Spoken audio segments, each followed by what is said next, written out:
So hello everyone. जैसा कि आप लोगों को पता है कि हम लोगों की एक एनटीपीसी जीके जीएस की एक पीओकी सीरीज चल रही है, जिसका आज लेक्चर नंबर 3 है। जितने लोगों ने lecture number first and lecture number second देखा हुआ है, मैं केवल उन लोगों से केवल एक बात बोलना चाहता हूँ कि जितना भी हम लोगों ने अभी तक 2 लेक्चर में पढ़ा है ना, उसका बार बार प्रॉपर रिविज़न करते रहिएगा। क्योंकि किसी भी एग्ज़ाम को निकालने के लिए हमको ना मतलब बहुत ज़्यादा पढ़ना ज़रूरी नहीं रहता है। केवल हम लोगों ने जो पढ़ा है ना, उसका बार बार रिविज़न करना ज़रूरी रहता है। क्योंकि कई बार हम लोगों को ना एग्ज़ाम हॉल में जाके ये लगता है, यार ये चीज़ हमने पढ़ी है, बस क्लिक नहीं हो रही है। तो बस हम लोगों को उस चीज़ से नहीं निकलना है। बस हम लोग को एक चीज़ करनी है कि जितना भी पढ़ा है उसका हमको बार बार रिवीजन करना है और बहुत अच्छे तरीके से रिवीजन करना है। तो चलिए स्टार्ट करते हैं सेट नंबर 3। और सेट नंबर 3 का पहला क्वेश्चन ये आ रहा है आपकी स्क्रीन पे। जैसे कि ये दिया है कि संगीत नृत्य और नाटक के लिए भारत की पहली राष्ट्रीय अकादमी थी, India's first national academy for music dance and drama बाच। तो इसका जो आंसर है, इसका आंसर है संगीत नाटक अकादमी। अब देखो, संगीत नाटक अकादमी के बारे में कुछ फैक्ट बनते थे। संगीत नाटक अकादमी की जो स्थापना हुई थी वो हुई थी 1953 में। संगीत नाटक अकादमी का जो हेडक्वार्टर है वो है इसका हेडक्वार्टर है रविंद्र भवन न्यू दिल्ली। तो इसका जो हेडक्वार्टर है वो रविंद्र भवन न्यू दिल्ली है। और जो संगीत नाटक अकादमी ना, संगीत नाटक अकादमी के अनुसार यदि क्वेश्चन में पूछे जाएगा ना, तो टोटल हमारे कितने क्लासिकल डांस है, तो उसका आंसर हमारा 9 होगा। क्योंकि इसको मैंने पिछले लेक्चर में बताया था कि जो छऊ है ना, इसको छऊ को ये 9वां क्लासिकल डांस मानती है। चलिए नेक्स्ट क्वेश्चन पर चलते हैं। नेक्स्ट क्वेश्चन दिया हुआ है कि विंबलडन टेनिस टूर्नामेंट किस देश में आयोजित किया जाता है। देखो, जो स्ट्रैटेजी के में एक इंपॉर्टेंट टॉपिक आता है उसका नाम होता है स्पोर्ट्स। और स्पोर्ट्स से हर एग्जाम में बहुत अच्छे अच्छे क्वेश्चंस बनते हैं, चाहे वो डाटा पे बेस्ड हो या फिर जो करंट से रिलेटेड हो, इस पे क्वेश्चंस बनते रहते हैं। तो जो विंबलडन टेनिस होता है ना, विंबलडन टेनिस खेला जाता है इंग्लैंड में। अब जैसे कि आप लोगों को पता होगा कि जो टेनिस टूर्नामेंट होते हैं ना, वो एक साल में 4 होते हैं। तो एक साल में 4 कौन कौन से होते हैं, इसका एक शॉर्ट ट्रिक रहती है इसको ऑर्डर से याद करने के लिए। इसकी शॉर्ट ट्रिक रहती है ऑफ बाउ, AFBU। ए से आता है ऑस्ट्रेलियन ओपन, एफ से आता है फ्रेंच ओपन, बी से आता है विंबलडन ओपन और यू से आता है US ओपन। तो ये देखो, साल की स्टार्ट होती है ऑस्ट्रेलिया ओपन से और साल की ख़त्म होती है US ओपन से। लेकिन आपसे एग्जाम में क्वेश्चन बनेगा ना कि सबसे पुराना टेनिस टूर्नामेंट कौन सा है, सबसे पुराना टेनिस टूर्नामेंट कौन सा है, तो उसका आंसर होगा विंबलडन ओपन। सबसे पुराना टेनिस ओपन कौन सा है, टूर्नामेंट नहीं होगा, उसका होगा टेनिस ओपन, तो उसका आंसर होगा विंबलडन। तो विंबलडन जो इसकी शुरुआत हुई थी ना, इसकी शुरुआत हुई थी 1877 में। और जो US ओपन है, इसकी शुरुआत हुई थी 1881 में। जो फ्रेंच ओपन है, इसकी हुई थी 1891 में और इसकी हुई थी 1905 में। इसके अलावा इधर से एक और क्वेश्चन बनता है। जैसे कि फ्रेंच ओपन होता है ना, तो एक क्ले कोर्ट पे खेला जाता है। जो विंबलडन ओपन होता है ना, एक ग्रास कोर्ट पे खेला जाता है। जबकि जो US ओपन और ऑस्ट्रेलियन ओपन, इस दोनों हार्ड कोर्ट पे खेले जाते हैं। तो जो ये वाली स्लाइड है ना, ये वाली स्लाइड एग्जाम के लिए बहुत ज़्यादा इंपॉर्टेंट है। इसमें कहीं से भी क्वेश्चंस बन जाए, केवल इसमें एक चीज़ ऐड करनी है। जैसे कि 2025 में अब जो जो ओपन होते जाएँ, जैसे कि ऑस्ट्रेलियन ओपन, फ्रेंच ओपन, जो भी ओपन हो जाए, इसका विजेता यानी कि विनर अप, उसको हमको इसमें नोट कर लेना। तो इससे हमारे एग्जाम क्वेश्चन कंप्लीट हो जाएगी। नेक्स्ट क्वेश्चन पे चलते हैं। नेक्स्ट क्वेश्चन दिया हुआ है कि भारत में पहली यात्री ट्रेन वर्ष 1853 में डैश और डैश के बीच में चली थी। यानी कि भारत में the first passenger train in India in the year 1853 ran between. तो जो पहली ट्रेन थी ना भारत में, वो चली थी 17 अप्रैल, वो चली थी 17 अप्रैल 1853 में। और ये चली थी सबसे पहले बॉम्बे से थाने के बीच में, बॉम्बे से थाने के बीच में, और टोटल चली थी 34 किलोमीटर। और इसका सबसे अच्छा क्वेश्चन बनता है कि उस टाइम पे वायसराय कौन था। तो उस टाइम पे जो वायसराय था वो था डलहौजी, वो था डलहौजी। चलिए नेक्स्ट क्वेश्चन पे चलते हैं। नेक्स्ट क्वेश्चन दिया हुआ है मामलुक वंश का तीसरा शासक कौन था। अब बहुत लोगों के लिए ना ये मामलुक वंश यानी कि नया नया लग रहा होगा, लेकिन मामलुक वंश कोई नया नहीं है। क्योंकि जो मामलुक वंश है ना, किसका दूसरा नाम है, ये नाम है दूसरा गुलाम वंश का। गुलाम वंश को ही मामलुक वंश या फिर मामलुक वंश बोलते थे। तो जो गुलाम वंश की स्थापना की थी वो थी कुतुबुद्दीन ऐबक ने। कुतुबुद्दीन ऐबक ने 1206 में इसकी स्थापना की थी। इसके अलावा इसका जो तीसरा शासक था वो था इल्तुतमिश। इल्तुतमिश का जो टाइम पीरियड है वो लगभग 1211 टू 1236, लगभग इतना इसका टाइम पीरियड है। चलिए हम एक काम करते हैं, जो दिल्ली सल्तनत पे जितने भी दिल्ली सल्तनत पे जितने भी वंश ने शासन किया उसका दिल्ली सल्तनत। तो दिल्ली सल्तनत में सबसे पहले आता है गुलाम वंश, दूसरे पे आता है खिलजी वंश, तीसरे पे आता है तुगलक वंश, चौथे पे आता है सैयद वंश, और पांचवें पे आता है लोधी वंश। लेकिन इनके टाइम पीरियड से भी क्वेश्चन बनता है, जैसे कि गुलाम वंश का टाइम पीरियड था 1286-1290 तक, खिलजी वंश 1290 से 1320 तक, तुगलक वंश 1320 से 1414 तक, और सैयद वंश 1414 से 1451 तक, और जो लोधी वंश था वो 1451 से 1526 तक। अब इधर एक क्वेश्चन बनता है कि दिल्ली सल्तनत में जितने भी वंशों ने शासन किया, इस वंश में सबसे ज़्यादा शासन किसने किया था? तो इस वंश में सबसे ज़्यादा शासन किया था तुगलक वंश ने। इसके अलावा एक और क्वेश्चन बनता है कि इस वंश में सबसे कम शासन करने वाला वंश कौन सा था? तो वो था खिलजी वंश। तो इस तरह से ये वाली स्लाइड भी इम्पोर्टेंट है, इससे टाइम पीरियड और इनका जो कम और ज़्यादा वाला है ये क्वेश्चन बार बार रिपीट होता रहता है। नेक्स्ट क्वेश्चन पे चलते हैं। नेक्स्ट क्वेश्चन दिया है कि तुजुक-ए बाबरी या फिर बाबरनामा मूल रूप से किस भाषा में लिखा गया था? Tuzuk-e Babri Baburnama was originally written in which language? देखो, जैसे अब कई लोगों को इसका आंसर पता होगा, लेकिन ऑप्शन में वो नहीं दिख रहा होगा। तो जो इसका आंसर होगा चगताई, क्योंकि चगताई को ही तुर्की भाषा बोला जाता है। इसने अपनी ओरिजिन आत्मकथा ना तुर्की लैंग्वेज में लिखी थी और इसी का ही दूसरा नाम होता है चगताई। अब जैसे कि बाबर ने अपनी आत्मकथा जब तुजुक-ए बाबरी लिखी ना, तो इसने भारत के बारे में कुछ इंपॉर्टेंट फैक्ट बताए। जैसा कि इसने बोला था कि भारत के लोग सुंदर नहीं होते। इसने दूसरा भारत के लोगों के बारे में बोला था कि भारत के लोग मरना जानते हैं लेकिन लड़ना नहीं जानते हैं। इसके अलावा इसने जो उस टाइम पे सबसे प्रतापी राजा बोला था, तो उस टाइम पे सबसे प्रतापी राजा कृष्णदेव राय को बोला था। और इसके अलावा बाबर ने एक और किताब लिखी थी जिसका नाम था मुवैयान। इसमें कुछ नहीं, इसमें कुछ नियम वगैरह कलेक्ट करके, यानी कि ये लॉ वगैरह कलेक्ट करके इसने एक पब्लिश कर दी थी। चलिए नेक्स्ट क्वेश्चन पे चलते हैं। नेक्स्ट क्वेश्चन दिया हुआ है, सिंधु घाटी से बंगाल में सोनार घाटी तक अपने साम्राज्य को मजबूत और संगठित करने के लिए रॉयल सड़क ब्रिटिश काल के दौरान इसका नाम बदल करके जीटी रोड कर दिया गया था। तो ये आपसे पूछना चाहता है कि जीटी रोड किसने बनवाई थी? तो जो जीटी रोड थी ना, तो जीटी रोड का निर्माण किया था शेरशाह सूरी ने। जो शेरशाह सूरी था इसके बारे में कुछ इंपॉर्टेंट फैक्ट जानने पड़ेंगे, क्योंकि इससे ना एग्जाम में क्वेश्चंस आता है। शेरशाह सूरी।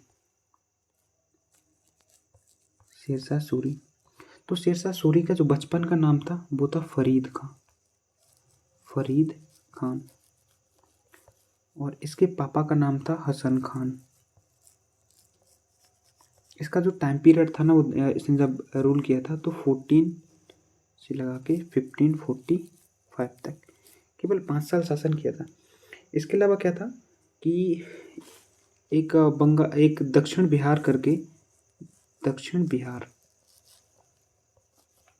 बिहार में एक शासक था, उसका नाम था मोहम्मद खान लोहानी।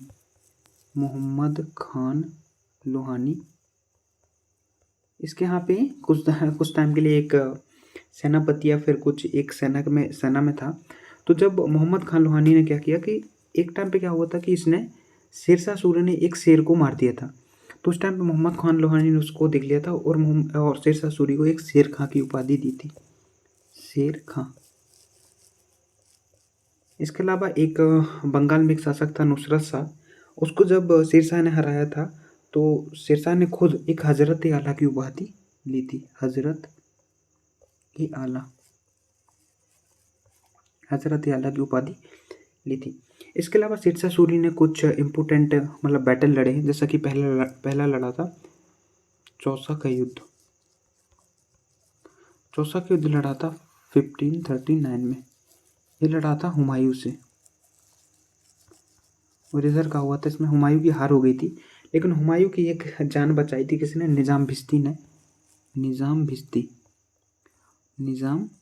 ने। फिर निज़ाम भिश्ती को एक दिन के लिए सुल्तान बनाया गया था, और इसने चमड़े के सिक्के चलाए थे। ये क्वेश्चन बनता है, चमड़े के सिक्के चलाए थे। इसके अलावा जो दूसरा बैटल लड़ा था 1540 में, ये लड़ा था कन्नौज का युद्ध, या फिर इसी का दूसरा नाम होता है बिलग्राम का युद्ध। इसमें भी हुमायूं के साथ लड़ा था, और ये भी हुमायूं हार गया था। और इसी युद्ध को जीतने के बाद शेरशाह एक मतलब कि इंडिया का राजा बन चुका था। इसके अलावा शेरशाह सूरी के कुछ इंपोर्टेंट बैटल और हैं, जैसे कि 1543 में इसने कहा रायसेन, यानी कि रायसेन कहीं कहीं रायसीन लिखा मिलता है, रायसेन या फिर रायसीन पर आक्रमण किया था। वहाँ के शासक थे पूरनमल। तो ऐसा माना जाता है कुछ इतिहासकारों के द्वारा कि जो रायसीन का अभियान था, इस शेरशाह सूरी के जीवन पर कलंक माना जाता है। ये क्वेश्चन बनता है कि निम्नलिखित में से कौन सा अभियान शेरशाह सूरी के चरित्र पर कलंक है? तो ये माना जाता है 1543 का रायसेन अभियान। इसके अलावा शेरशाह सूरी ने 1545 में कालिंजर पर आक्रमण किया था। और जो यहाँ के राजा थे वो थे कीरत देव। और ऐसा माना जाता है कि कालिंजर जो इसका अंतिम अभियान माना जाता है, क्योंकि इधर एक जो तोपखाना हुआ करता था, तो उससे एक बारूद निकला था और वो फट गया था, और उसके द्वारा शेरशाह सूरी की मृत्यु हो गई थी। इसके अलावा जो शेरशाह सूरी है ना, तो अपने प्रशासन के लिए जाना जाता था। तो इसने करीब अपना शासन काल था, इसने केवल 1700 सरायों का निर्माण कराया था। और एक अब्बास खां सरवानी नामक के एक लेखक है, उन्होंने क्या बोला था कि सरायों को शेरशाह सूरी की धमनी की तुलना की थी। मतलब कि जो सराय है ना, वो शेरशाह सूरी की धमनी है। इसके अलावा शेरशाह सूरी अपने शासनकाल में इसका शासनकाल इतना एकदम शांति वाला था कि एक इतिहासकार है उनका उन्होंने बोला है कि इसके शासनकाल में एक बूढ़ी औरत भी अपने सिर पर, यानी कि टोकरी में हीरे जवाहरात रख करके चल सकती थी। इस तरह से पता चलता है कि शेरशाह सूरी ना, तो इसके टाइम पे ना चोरी डकैती वगैरह बहुत कम हुआ करती थी। इसके अलावा शेरशाह सूरी ने क्या किया था कि अपना जो पूरा साम्राज्य, इसको लगभग 63 सरकार, यानी कि सरकार को आजकल का लगभग संभाग या फिर जिला मान सकते हैं, इसमें डिवाइड किया था। और जिसमें केवल 16 कहाँ थे? बंगाल में थे। तो इस तरह से जो हमने अभी तक पढ़ा शेरशाह सूरी के बारे में, इससे ना एग्जाम में हमेशा क्वेश्चंस बनता है, क्योंकि शेरशाह सूरी ना, और कहीं कहीं ऐसा बोला जाता है कि शेरशाह सूरी लगभग जैसे अकबर ने बहुत सी चीज़ें की, तो वो लगभग शेरशाह सूरी के द्वारा बनी। इसके अलावा जीटी रोड, इसके बारे में कुछ फैक्ट है, जैसे कि जीटी रोड, इसका नाम रखा था ऑकलैंड ने। आगे चल के गवर्नर जनरल आते हैं ऑकलैंड। इसके अलावा जो जीटी रोड पहले हुआ करती थी कोलकाता से लगा के सिंध तक, लेकिन जब पाकिस्तान अलग हो गया तो ये कोलकाता से अमृतसर तक। चलिए नेक्स्ट क्वेश्चन पे चलते हैं। नेक्स्ट क्वेश्चन दिया हुआ है कि भारतीय संविधान में स्वतंत्रता, समानता और बंधुत्व की अवधारणा को किस देश से अपनाया गया?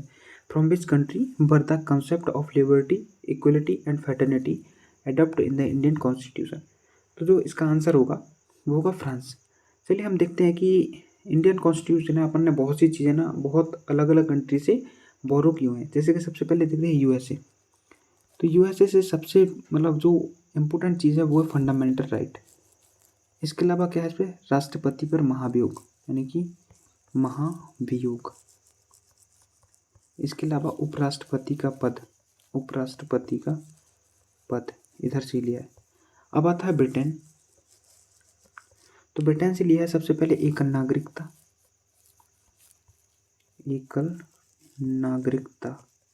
इसके अलावा संसदात्मक विशेषता। इसके अलावा एकल संविधान और मंत्री परिषद। इसके अलावा आता है आयरलैंड। तो आयरलैंड से लिया है आयरलैंड से लिया है DPSP यानी कि direct principle of state policy यानी कि नीति निर्देशक तत्व। इसके अलावा आता है USSR, इसीलिए हमने फंडामेंटल ड्यूटीज़ यानी कि मूल कर्तव्य। इसके अलावा USSR से हमने 5 ईयर प्लान भी लिए हुए थे। इसके अलावा आता है जर्मनी। जर्मनी से लिया हमने कि आपातकाल के टाइम पे मौलिक अधिकार यानी कि फंडामेंटल राइट्स को कैसे हैंडल करना है या फिर कैसे रोकना है।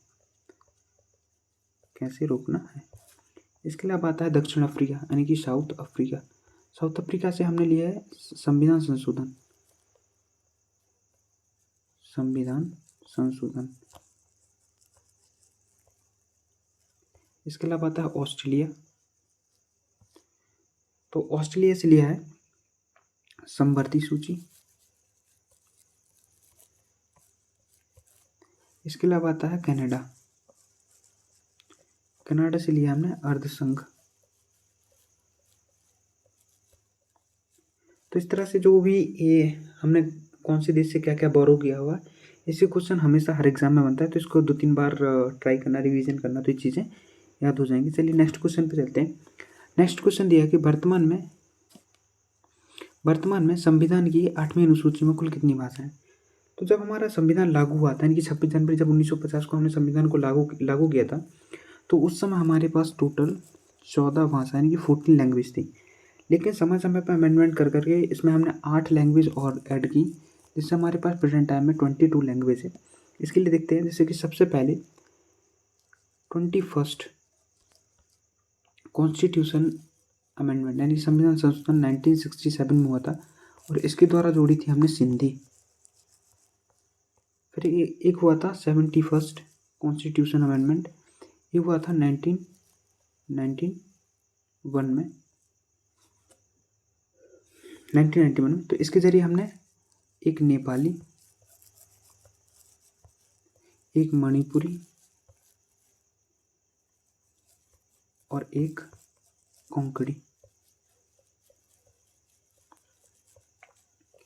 तो ये संविधान संशोधन हुआ था ना, तो इन 1992 कर लेना, 1992 में हुआ था। इसके अलावा जो अगला हुआ था 2003 में, इसमें हमने बोडो, डोंगरी, एक था मैथिली और एक था संथाली, इन लैंग्वेज को ऐड किया था। इस प्रकार से जो हमारा प्रेजेंट टाइम है ना, प्रेजेंट टाइम में हमारे पास कॉन्स्टिट्यूशन की जो 8th शेड्यूल है ना, तो उसमें 22 लैंग्वेज है। नेक्स्ट क्वेश्चन पे चलते हैं।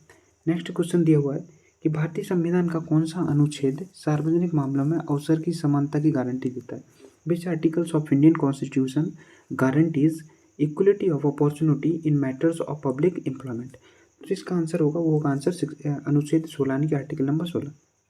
इसके जरिए हम देखते हैं कि हमारे पास टोटल कितनी 6 फंडामेंटल राइट्स हैं। टोटल कितनी 6 फंडामेंटल राइट्स हैं। पहले 7 हुआ करते थे, लेकिन 44th अमेंडमेंट के द्वारा 1978 इसके द्वारा जो 7th था यानी कि राइट टू प्रॉपर्टी यानी कि संपत्ति का अधिकार, राइट टू प्रॉपर्टी यानी कि संपत्ति का अधिकार, इसको हटा दिया गया है। चलिए हम एक एक करके सभी संविधान जो हमारे मौलिक अधिकार हैं उनको डिस्कस करते हैं। जैसे कि सबसे पहले दिया गया है समानता का अधिकार, और ये दिया गया है आर्टिकल 14 to 18। दूसरा दिया हुआ है स्वतंत्रता का अधिकार, फ्रीडम, स्वतंत्रता का अधिकार, ये दिया गया है 19 to 22। तीसरा दिया गया है शोषण के विरुद्ध अधिकार, राइट अगेंस्ट एक्सप्लॉयटेशन, ये दिया हुआ है 23 से 24 तक। अगला दिया है धर्म की स्वतंत्रता का अधिकार, तो ये दिया गया है अपना 25 to 28। इसके अलावा अगला दिया गया है संस्कृति व शिक्षा का अधिकार, संस्कृति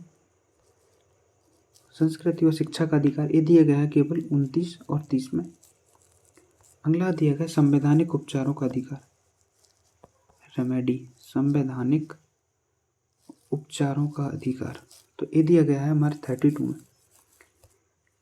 और जो आर्टिकल नंबर 32 है, इसी के कारण हमको ना 5 रिट जारी करने की, आर्टिकल 32 के द्वारा सुप्रीम कोर्ट और आर्टिकल 226 इसके द्वारा हाई कोर्ट रिट जारी करता है।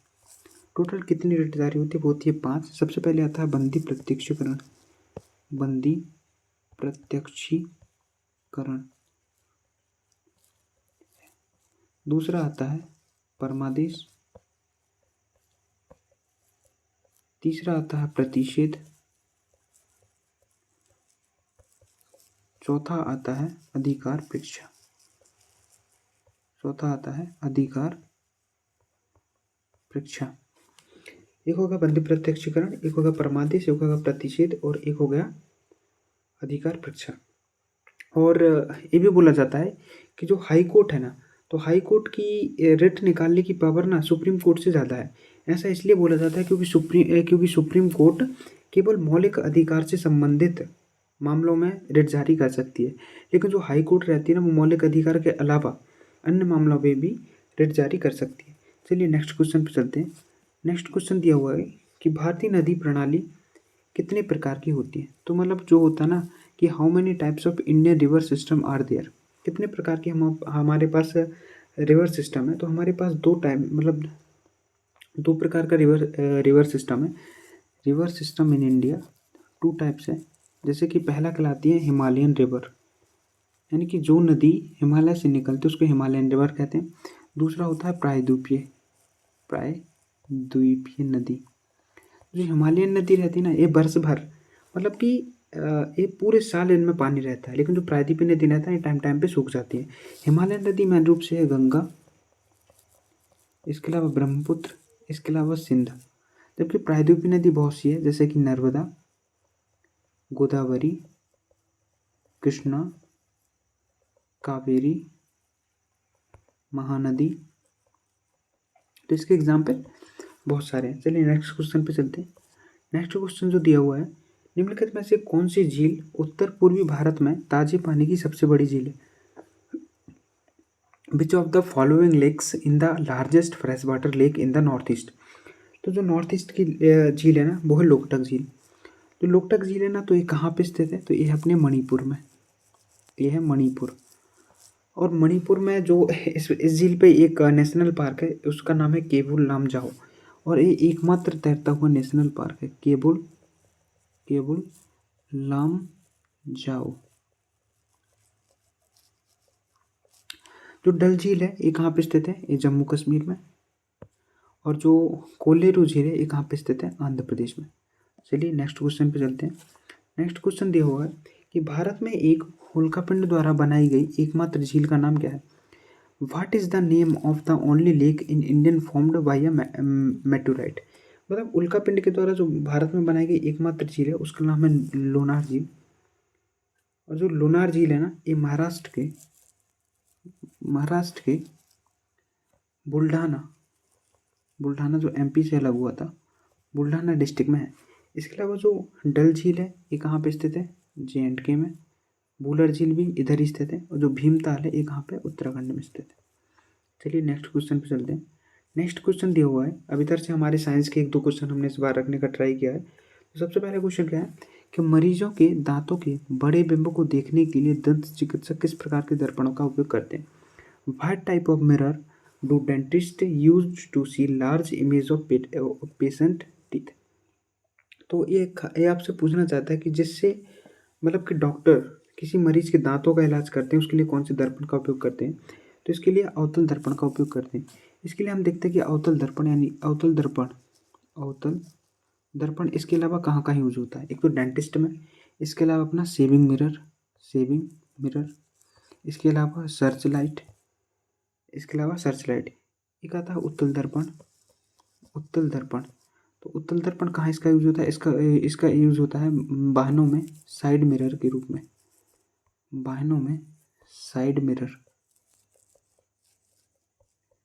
तो इनकी यूज से हमेशा क्वेश्चंस बनते हैं, इनको याद रख लेना, और लिमिटेड क्वेश्चन बनते हैं, इससे ज़्यादा इनकी यूज नहीं मतलब एग्जाम में नहीं पूछे जाते। नेक्स्ट क्वेश्चन पे चलते हैं। नेक्स्ट क्वेश्चन दिया हुआ है कि यदि एक लेंस की फोकस दूरी 25 सेंटीमीटर हो तो उस लेंस की क्षमता क्या होगी? तो इसके लिए ना कई बार हमारे पास फॉर्मूला रहता है। तो जो लेंस की क्षमता रहती है ना, लेंस की क्षमता, इसको डायोप्टर में मेज़र किया जाता है। लेंस की क्षमता डी, इसका फॉर्मूला रहता है कि फोकस दूरी की रेसिप्रोकल रहती है, यानी कि 1/f। तो डी इज इक्वल टू, हमको कितना दिया हुआ था, 25 सेंटीमीटर। ठीक है, सेंटीमीटर ये ऐसे यूनिट नहीं है, तो सेंटीमीटर को हम किस में बदलेंगे, मीटर में। तो ये क्या हो जाएगी, 1/25/100, ये क्या आ जाएगा, मीटर में। और जो नीचे का 100 है ना, ये मल्टीप्लाई करके ऊपर चला जाएगा, यानी कि 100 डिवाइड बाई 25, जिसका आंसर आएगा 4 डायोप्टर। तो जो इधर अपना ऑप्शन था ना, ऑप्शन दिया हुआ था 4 डायोप्टर, इसका आंसर हो जाएगा। जो भी एनटीपीसी में न्यूमेरिकल टाइप के क्वेश्चंस बनते हैं ना, वो टोटल फार्मूला बेस्ड बनते हैं। और हम क्या करेंगे, जो आगे के हमारे जो क्वेश्चन सेट होंगे ना, उसमें हम एक एक दो फार्मूला बेस्ड क्वेश्चन डालते रहेंगे, जिससे हमारे फार्मूला का रिवीजन हो जाएगा। इससे ज़्यादा इसमें टफ क्वेश्चन नहीं बनते। बाकी ग्रुप डी की यदि बात करें तो उसमें जो न्यूमेरिकल का लेवल रहता है ना, वो बहुत अच्छा रहता है। चलिए नेक्स्ट क्वेश्चन पे चलते हैं। नेक्स्ट क्वेश्चन क्या दिया होगा कि वह लेंस जो बीच में पतला और परिधि पर मोटा होता है डैश कहलाता है। The lens that is a thin in the middle and thick at the periphery is called. तो देखो, जिसने भी लेंस को यदि रटा होगा तो इस प्रकार के क्वेश्चन नहीं बनते, लेकिन जिसने भी लेंस को विथ डायग्राम पढ़ा होगा ना, वो इस क्वेश्चन को बना देगा। देखो, सबसे पहले एक रहता है लेंस होता है 2 टाइप्स के लेंस। एक आता है अवतल लेंस, वैसे तो एक वो गोली लेंस होता है, वो उसकी बात नहीं कर रहे। एक होता है उत्तल लेंस। तो जो अवतल लेंस होता है ना, वो इसका इस टाइप का बनता है, जैसे कि क्या होता है कि बीच में थिक और इधर मोटा होता है। जबकि जो अवतल लेंस बनता है ना, अवतल लेंस इस टाइप का बनता है। तो हमारे मतलब क्वेश्चन में क्या पूछा था, क्वेश्चन में पूछा था कि जो बीच में पतला और परिधि पर मोटा हो, यानी कि जो बीच में पतला हो और परिधि पर मोटा हो। तो इसका आंसर क्या हो जाएगा, इसका आंसर हो जाएगा अवतल लेंस। इसका आंसर क्या हो जाएगा, अवतल लेंस। तो इस तरह से हमारा जो आज का सेट था, आज के सेट में कुछ क्वेश्चन ज़्यादा रखे गए, और इसमें हमने साइंस के क्वेश्चन भी 2-3 ऐड किए हैं। जो आगे के सेट आएंगे ना, उसमें हम साइंस के क्वेश्चन रखते रहेंगे, और यदि ज़रूरत पड़ी तो आगे चल के हम करंट अफेयर्स के भी 1-2 क्वेश्चन सेट करते रहेंगे, जिससे हमारा करंट अफेयर्स की भी कुछ जो मेनली टॉपिक होता है वो रिवीजन होता रहता है। तो चलिए आज का लेक्चर यहीं पे समाप्त करते हैं। यदि आप लोगों को लेक्चर अच्छा लग रहा हो तो चैनल को सपोर्ट करें, सब्सक्राइब करें। Thank you so much for watching this lecture.